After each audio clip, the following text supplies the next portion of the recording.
इससे पहले कि मुझसे फाइनल करें, पेज 31 पे ये जो हिमालयन था,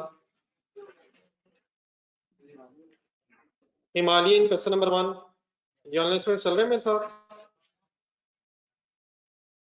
कोई नहीं वो बस अभी है, लेकिन कम से कम यहाँ से ऑनवर्ड्स ना अब ये हमें पता चल जाना चाहिए पढ़ के, ये कोई हमें फिक्स बता रहा है, सिर्फ वेरिएबल बता रहा है या मिक्स बता रहा है, ये भी मैं चाहूंगा मेरे साथ सेंटेंस पढ़ लें। पेज नंबर कौन सा आ गया? 31 पे क्वेश्चन नंबर कौन सा है? हिमालयन रिवर से सिंगल प्रोडक्ट सवाल था या मल्टी प्रोडक्ट? कैसे पता चला?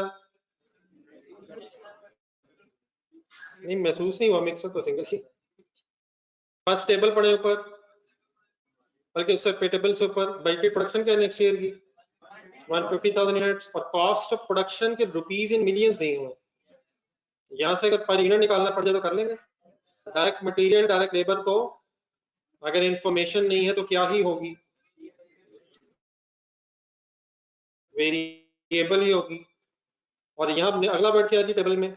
प्रोडक्शन ओवरहेड्स किसे कहते हैं? ये वर्ड्स तीन है मेरे ख्याल में जो इंटरचेंजेबली यूज होते हैं, एक है फैक्ट्री ओवरहेड, एक है प्रोडक्शन ओवरहेड और एक है मैन्युफैक्चरिंग ओवरहेड। लेकिन इन्हीं साथ ना अगर वर्ड एक और बदल दिया जाए तो इसका मीनिंग डिफरेंट हो जाएगा। अगर मैं प्रोडक्शन कॉस्ट वर्ड बोलूं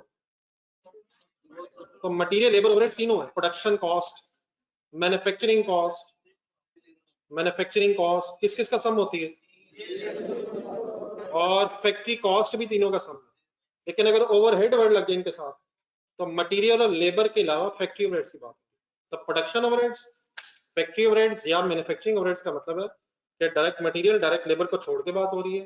प्रोडक्शन कॉस्ट वर्ड यूज किया जाए, मैन्युफैक्चरिंग वर्ड यूज किया जाए या फैक्ट्री कॉस्ट वर्ड यूज किया जाए तो तीनों इकट्ठे हो गए।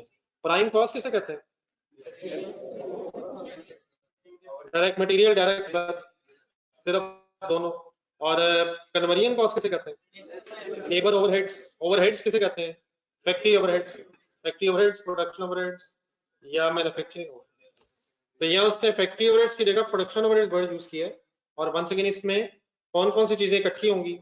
वेरिएबल भी और फिक्स भी। इमीडिएटली आफ्टर दिस टेबल एक अगली लाइन शुरू हो गई है, तो कहता है प्रोडक्शन ओवरहेड्स इंक्लूड, दोबारा मेरे साथ प्लीज रिवाइज करें, पॉइंट 1 खुद से पढ़ें, बताएं ये फिक्स है ये वेरिएबल है।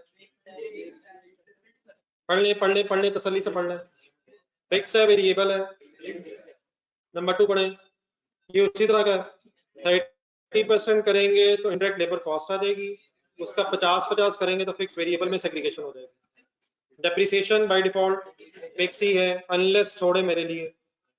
नंबर, ये भी उसी तरह का पॉइंट है, total labour and fuel cost, sorry total power and fuel cost 3 million budget है, 80% क्या है, किसके साथ है? ऑल अदर वाला सेंटेंस अंडरलाइन करें, all remaining production overheads are variable. अब मैंने ये क्वेश्चन आपको दोनों क्वेश्चन इकट्ठे डिस्कस करने का मेरा मकसद ये था कि उधर का रिलेट हो सके। अब पेज नंबर 10 जरा साथ रख लें, वहां आखिरी लाइन क्या थी और यहाँ प्रोडक्शन ओवरहेड्स के एंगल से आखिरी लाइन है। दोबारा मेरे वर्ड सुन ले गौर से, क्वेश्चन नंबर 9 में all other overheads are fix का मतलब अब ये हो गया कि फिक्स उसने सारे नहीं बताए, लेकिन इसका मतलब वेरिएबल सारे हो गए हैं। तो अगर वहां से हम वेरिएबल इकट्ठे कर लें, क्वेश्चन नंबर 9 की बात कर रहा हूँ, वेरिएबल अगर इकट्ठे कर लें और टोटल फैक्ट्री ओवरहेड्स में से माइनस कर दें तो क्या सारे फिक्स्ड ओवरहेड्स आ जाएंगे, इंक्लूडिंग वो वाले भी जो गिवन है। अगर वो वाले अलग कर लेंगे तो फिर ऑल अदर आएंगे, और ऑल अदर अगर आएंगे तो दोबारा प्लस करना पड़ेगा। तो बेहतर ये रहेगा टोटल वेरिएबल कॉस्ट इकट्ठी कर लें। नेक्स्ट स्टेप बोले, टोटल फैक्ट्री ओवरहेड्स में से माइनस कर दें, रिमेनिंग जो अमाउंट आएगी उसमें गिवन वाले भी होंगे और अदर वाले भी। लेकिन यहाँ क्या करेंगे, ऑल अदर आर वेरिएबल का मतलब हुआ कि वेरिएबल सारे नहीं दिए उसने, कौन से इकट्ठे हो जाएंगे, फिक्स इकट्ठे हो जाएंगे और फिर से प्रोडक्शन ओवरहेड्स में से माइनस करके वेरिएबल प्रोडक्शन ओवरहेड्स एक बैलेंसिंग फिगर के तौर पर आ जाएंगे। यहाँ हमें according to page number 31 question number 1 किसको एक अलग इकट्ठा करना जरूरी नहीं है। देखे किसको लिस्ट डाउन करने की जरूरत नहीं है, वेरिएबल को। किसे लिस्ट डाउन कर लेंगे, फिक्स को, टोटल में से माइनस करके वेरिएबल खुद आ जाएंगे। पेज नंबर 10 में जाए, वहां किसको लिस्ट डाउन करना जरूरी नहीं है, हिम्मत यार का माल हो गई है। किसको इकट्ठा करना जरूरी नहीं है, किसको कर लेंगे, वेरिएबल कर लेंगे और टोटल में से माइनस करके बैलेंसिंग निकाल लेंगे। ठीक है, आई होप कि ये मसला कुछ रिजॉल्व हो सकता है।